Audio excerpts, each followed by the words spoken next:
열왕기상 9장 1절서부터 9절까지의 말씀을 제가 읽고 말씀 나누도록 하겠습니다.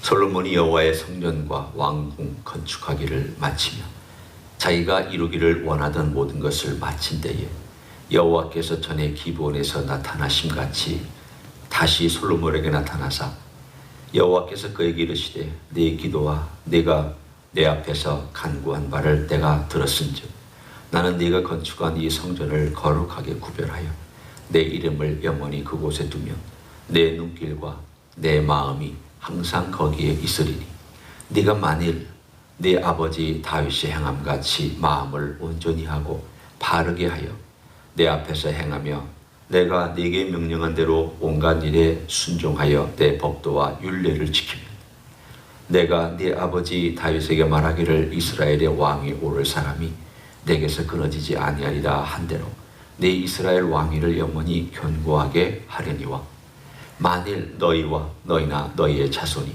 아주 돌아서서 나를 따르지 아니하며 내가 너희 앞에 둔 나의 계명과 법도를 지키지 아니하고 가서 다른 신을 섬겨 그것을 경배하면 내가 이스라엘을 내가 그들에게 준 땅에서 끊어버릴 것이요 내 이름을 위하여 내가 거룩하게 구별한 이 성전이라도 내 앞에서 던져버리리니 이스라엘은 모든 민족 가운데에서 속담거리가 와 이야기거리가 될 것이며 이 성전이 높을지라도 지나가는 자마다 놀라며 비웃어 이르되 여호와께서 무슨 까닭으로 이 땅과 이 성전에 이같이 행하셨는고 하면 대답하기를 그들이 그들의 조상들을 애굽 땅에서 인도하여 내신 그들의 하나님 여호와를 버리고 다른 신을 따라가서 그를 경배하여 섬김으로 여호와께서 이 모든 재앙을 그들에게 내리심이라 하리라 하셨더라.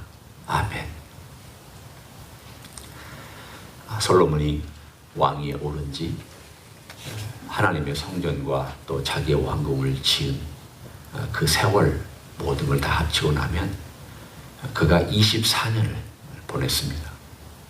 그러니까 24년을 보냈다라고 하는 것은 그가 제위에 한 40년이 있었으니까 반 이상을 사실은 올라가서 4년부터 시작해서 7년, 13년, 총 24년의 시간 동안 어느 정도는 프로젝트가 있을 때 하나님께 집중하며 그가 살았다는 것을 알 수가 있습니다. 오늘 이야기는 이제 이 9장부터는 바로 24년이 지난 다음 남은 16년 동안의 이야기입니다. 한편으로 말하면 그가 처음 하나님께 기브온에서 기도하던 겸손한 자세와 또 하나님의 성전을 지었던 7년의 기간 동안 우리가 정확하게 그가 어떤 생각을 가지고 어떤 마음으로 했는지는 모를 수 있지만 우리가 이런 짐작할 수 있습니다. 그가 정말 전심으로 하나님의 성전을 준비하였다. 그리고 그가 성전이 완공된 다음에 거기에 들어가서 기도할 때 우리가 8장에 어제 보지 아니한 내용들을 쭉 읽어보면 정말 전심으로 기도하는 것을 우리 볼 수가 있습니다. 기도의 내용은 대부분의 경우 복을 달라는 내용보다도 용서해 달라는 내용이 주가 됩니다. 왜 그런 기도를 드렸을까? 하나님 이곳에 와서 복 주십시오. 하나님 이곳에 엄청난 일들을 벌려주십시오. 하나님 이곳에서 기도하면 기적을 베풀어 주십시오. 라고 하는 기도보다는 하나님 죄인들이 이곳에 와서 용서를 구하거든 용서해 주십시오. 그리고 맨 마지막에 그가 한 기도가 하나님 우리가 범죄해서 다른 땅에 포로로 잡혀가거든. 마치 포로로 잡혀갈 것이 역사적으로 기정사실화된 것처럼 그런 일이 일어날 것처럼 모세도 물론 그런 예언을 했지만 솔로몬이 그런 기도를 8장에서 합니다. 뭘 염두에 두고 했는지는 모릅니다. 그러나 아마도 성령의 감동을 받았을까 기도할 때에 이곳에서 하나님을 향하여 그리고 이 성전을 떠나서 멀리 이방 땅에서 이곳 장소를 향하여 하나님께 기도하면 하나님이 하늘에서 들으시고 응답하여 달라고 하는 그런 기도를 드리고 나서 오늘 9장에 있는 이 사건이 등장합니다. 이 사건은 하나님께서 먼저 이 성전을 받아주신 것입니다. 너희 아버지 다윗이 나를 위하여 성전을 짓겠다고 했다.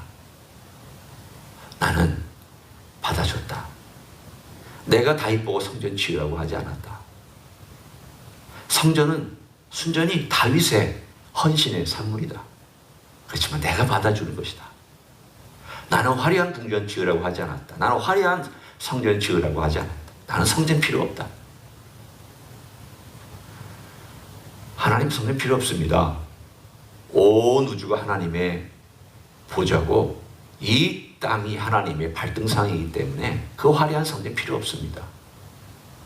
그러나 다윗은 바치고 싶었고 하나님에 대한 사랑을 뭔가로 표현하고 싶었기 때문에 하나님께서 그 사랑으로 받아주신 것이지 성전이 아름다워서 받아준 것이 아닙니다. 여러분 오해하지 마십시오. 하나님의 성전이 아름다워서 하나님이 거기 계신 거 아닙니다. 그 아름다운 사랑을 하나님 받아주셨고 그래서 내가 여기다 내 오늘 본문에 있는 것처럼 내 눈길과 내 마음이 항상 거기에 있을 것이다. 사실은 어떤 의미로 보면 지금까지도 하나님께서 그 성전이 있었던 터, 성전은 없고 이슬람의 모스크가 거기에 서 있지만 그러나 그럼에도 불구하고 여전히 하나님의 눈은 그곳에 있을 것입니다. 언젠가 우리 주님께서 재림하시면 그곳이 우리 주님의 보좌가 서는 땅이 될 것입니다. 그런 점에서 하나님은 정말 다윗이 하나님께 드렸던, 솔로몬이 짓긴 했지만 결국은 다윗이 드렸던 이 귀한 하나님에 대한 사랑과 헌신을 영원히 기억하고 있습니다. 영원. 하지만 오늘 본문에 2절과 넉 절이 긍정적인 것과 부정적인 것에 대조가 되면서 나타납니다. 2절은 오늘 우리가 읽은 5절과 4절과 5절이고 부정적인 것은 6절부터 9절입니다. 오늘 4절과 5절은 긍정적인 것입니다. 율법 지켜라. 하나님 말씀, 나를 사랑하고 내가 너에게 준 그 모세의 율법을 지켜라. 말씀 지켜라. 떠나지 마라. 부정적인 것은 2배가 더 많습니다. 내용이. 만약 너희가 나를 떠나고 말씀을 떠나고 율법을 떠나서 이방 신들을 섬기고 우상을 섬기고 너희들의 마음대로 그렇게 하는 삶을 살면 이 성전을 내가 다 뿌리째 뽑아서라도 던져놓겠다. 이 말은 무엇을 의미하고 있습니까? 성전 때문에 하나님이 거기 계신 게 아니라는 겁니다. 하나님께 드린 헌신과 말씀을 지키고자 하는 마음과 하나님을 사랑하는 그것을 다윗에게 있었던 하나님을 사랑하는 마음, 그것이 성전으로 나타났고, 그래서 성전을 내가 마음에 두는 것은 너희가 이곳에 와서 나를 향하여서 다윗처럼 기도하고 하나님 말씀을 지키고 그렇게 살아가는 매일매일이 동행하는 삶, 그것이 그 가운데 있기 때문에 내가 이곳을 사랑하고 다윗이 주었던 그 선물을 내가 사랑하고 그것을 내가 소중히 여기겠다는 뜻이지, 그런 마음도 없이 살면서 성전에 와서 예배하면 내가 성전 지켜주겠다, 그거 아니라는 것을 명확하게 하나님이 밝혀주셨습니다. 하나님께서 말씀하신 이 2절과 이 긍정적인 2절과 부정적인 4절에는 성전의 이야기는 내가 성전 지켜주겠다 이야기 없습니다. 성전이 아름다움으로 내가 보호해주겠다 그런 말씀 없습니다. 이 성전이 정말 존귀함으로 내가 어떤 삶을 살든지 다 해주겠다 그런 말씀 하시지 않았습니다. 오히려 내 말 지켜라. 그리고 내 말에 순종해라. 그리고 내가 너에게 준 이 모든 명령과 규례를 지켜라. 이 모든 것을 한마디로 표현하면 순종입니다. 아름다운 화려한 제사가 있은들 순종이 없으면 그 제사는 헛것입니다. 예배가 아무리 멋지게 드려지고 프로그램이 아무리 멋지게 짜여져 있고 찬양이 막 아름답고 성가대가 화려하고 온갖 장식으로 그 예배당이 꾸며져 있다 할지라도 순종이 없으면 그 예배를 받으시지 않습니다. 오늘 하나님께서 우리에게 주신 이 순종에 대해서 계속 강조하고 있는 내용들을 보면 솔로몬에게 대한 일종의 경고입니다. 왜 2배나 많은 부정적인 얘기를 하나님께서 하셨을까? 솔로몬에 대한 경고입니다. 솔로몬은 적어도 처음 한 20년에서 24년 동안은 어느 정도 프로젝트가 있을 때는 하나님께 집중했습니다. 그런 인생들이 있죠. 저도 그런 인생이었으니까 어떤 프로젝트에 집중하면 그 집중하는 동안에는 기도하고 집중하는 동안은 긴장하고 집중하는 동안에는 하나님께 나아갑니다. 근데 프로젝트가 딱 끝나면 긴장이 딱 풀어지고 하나님께 집중하지 않고 영적으로도 느슨해지고 영적으로도 게을러질 때가 있습니다. 솔로몬 프로젝트를 하는 동안에 하나님께 집중하고 하나님께 나아갔고 어느 정도는 영성을 유지했습니다. 그가 몇 퍼센트 정말 하나님께 집중했는지 우리가 퍼센테지로 따를 수는 없습니다. 그러나 안타까운 것은 그가 처음에 하나님을 향한 그 마음이 정말 처음 시작할 때는 100%였다. 그런데 그가 애굽의 아내를 데려왔을 때는 90% 떨어지고 10%가 세상에 들어오고 또 여러 여인들을 들어오면서 하나님의 성전을 건축하고 자기 왕국을 건축할 때 점점점 하나님을 향한 그 헌신의 그 정도가 줄어들며 점점점 이방 신상들과 이방 우상들이 들어와서 그 자리를 차지하고 나중에 노년이 되면 점점점 이게 역전이 되어서 하나님을 사랑하고 섬기는 마음은 10이 되고 이방 신상과 이방 여인들과 세상의 방법은 90이 돼서 나중에 되면 이 90이 10을 그냥 덮쳐버린다. 그는 참으로 불행한 이름을 얻었습니다. 솔로몬의 불행한 이름은 이스라엘 나라의 모든 것을 멸망으로 이끄는 길을 딱 정해놓은 사람.